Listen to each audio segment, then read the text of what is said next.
Ahoy there, folks! I'm Captain Benzie, and welcome back to another video about Influence, the brand new space economic simulation game being developed by Unstoppable Games. Now, I've been talking about Influence quite a bit on the channel recently. It's a game that I'm really excited about, and I know it's got some buzzwords around it that have people understandably concerned about it, so I've put videos out recently talking about that. And today, what I wanted to do instead was actually look at the lore and backstory of Influence. How has the universe come to be in the state it's in? Why is humanity in the Adalia system? Why are you doing the things you're doing? Why is it the way that it is? Because this, honestly, in my opinion, is a really interesting story.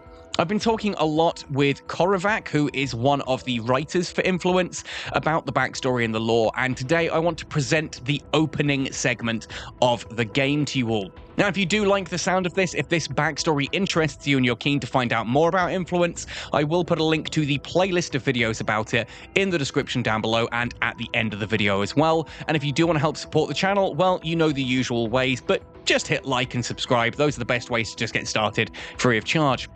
So, let's jump right in, because this is a story about humanity, about the death of a homeworld, and about expanding into a brave new future and a lot of things going wrong. To quote Ridley Scott, it's 40 miles of bad road. So, the story of Influence begins 150 years ago, during the desperate 23rd century. At this point, humanity has begun to flee a dying Earth, an already overcrowded Mars, and a series of tiny, tenuous colonies scattered across the solar system, in places like the asteroid belt and various of the moons around Jupiter and Saturn, and so on. So far, so much like The Expanse, which, as many of you will know, is one of my favorite pieces of hard sci-fi in not just recent history, but just in history in general. Now, the reason we needed a new Earth is because we've taken so much of it over the centuries that we've essentially nibbled it down to nothing. We have exhausted Earth's natural resources. The planet itself is just dying. It has become an unmitigated hellscape for humanity. Mars is overcrowded, and the small, tenuous colonies are beginning to fall apart because they don't have all the things that they need from those core worlds anymore. Now, at this point, a fleet of enormous generational ships are built, because they're the only way of safely crossing the interstellar void. Built with all of the hard-won knowledge about sustainability, knowledge acquired too late to save Earth, we might add, they would deliver a tiny fraction of humanity to their new home, a promising exoplanet orbiting a nearby star. Now, this is already a pretty desperate course of action. You are accepting that people who are getting onto these ships are going to die on these ships, and there are probably going to be multiple generations who live and die purely within the steel cold hull of that vessel. But it is deemed to be humanity's only chance of survival. So off they go, and off they launch to a brave new future. Now, your ancestors, as a player character, were fortunate enough to earn a place on one of those ships. How did they earn that spot? Well, through probably one of four methods. Firstly, labor. Those who helped build the fleet and earned a place for one of their children to fly away for survival. This was quite a common way for some of the people to make it aboard the various generational ships. Essentially, your parents, your great-grandparents helped build the ship, so somewhere down your ancestry line, someone else got a ticket aboard it. Secondly, merit.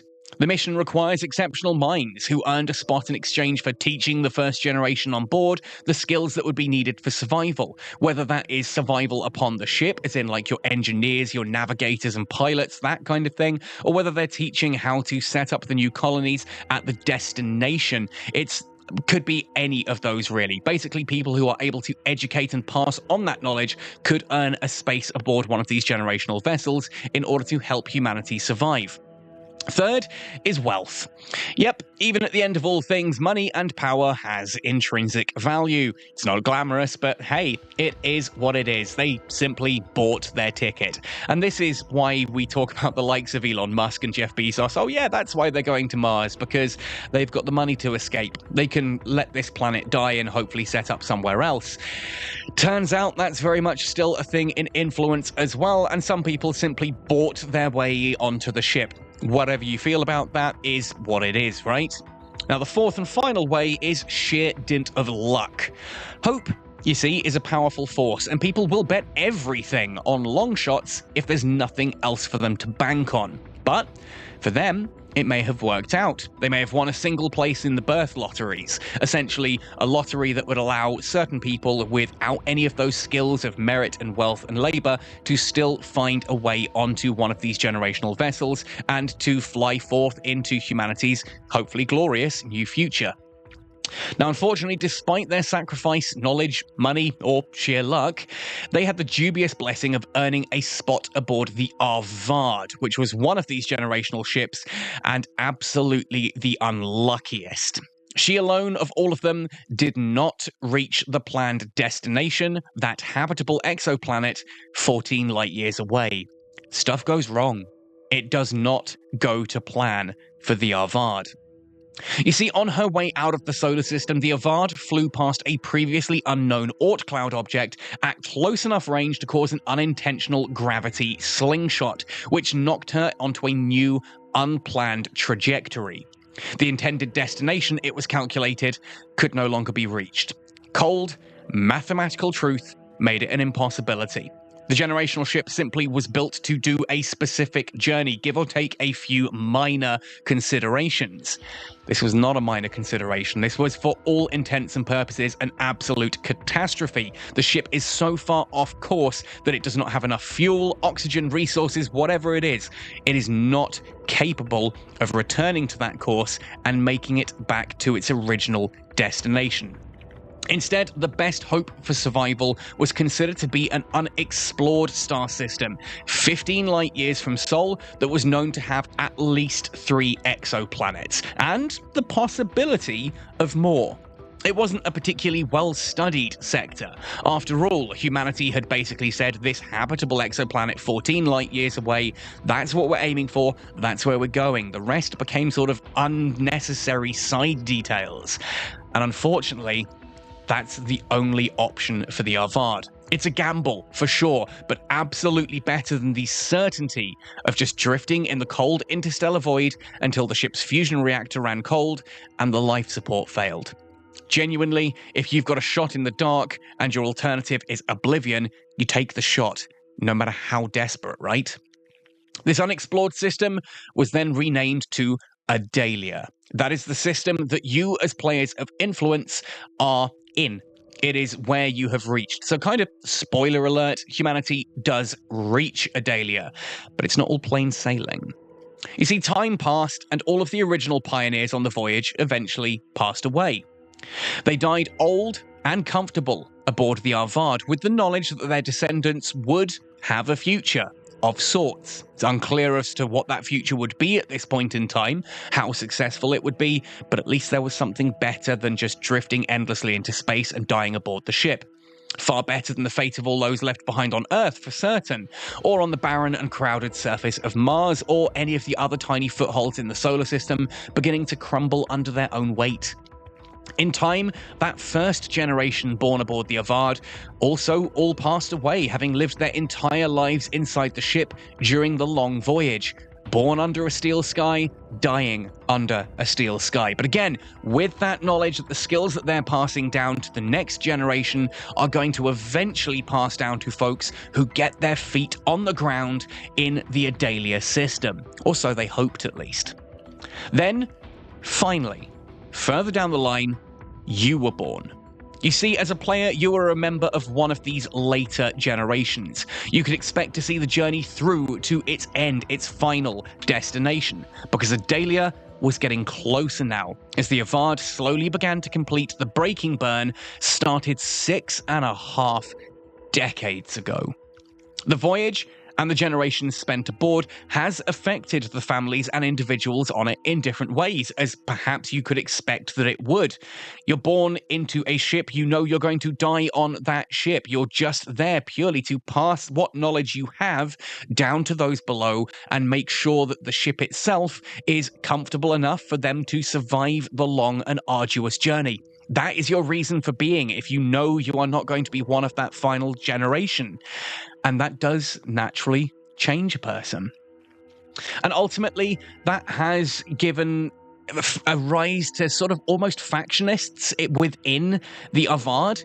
because Adalia is getting closer now as the Avad slowly begins to, arrive. That's awakened lots of different feelings throughout the ship of what people want to do with their new hope for the future. What do they want to do with that? Who are they going to be?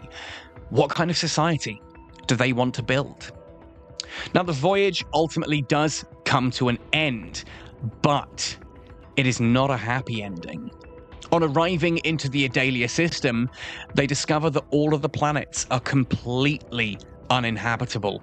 Like, not even just hostile, completely inimical to human life. So the High Commander of the Avad invokes the Emergency Powers Act. Now, this is actually the third time that the Emergency Power Act gets activated during that 150-year voyage.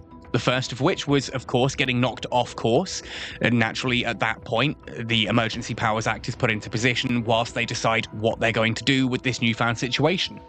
The second time the Emergency Powers Act is activated is during the so-called Scrubbers Mutiny.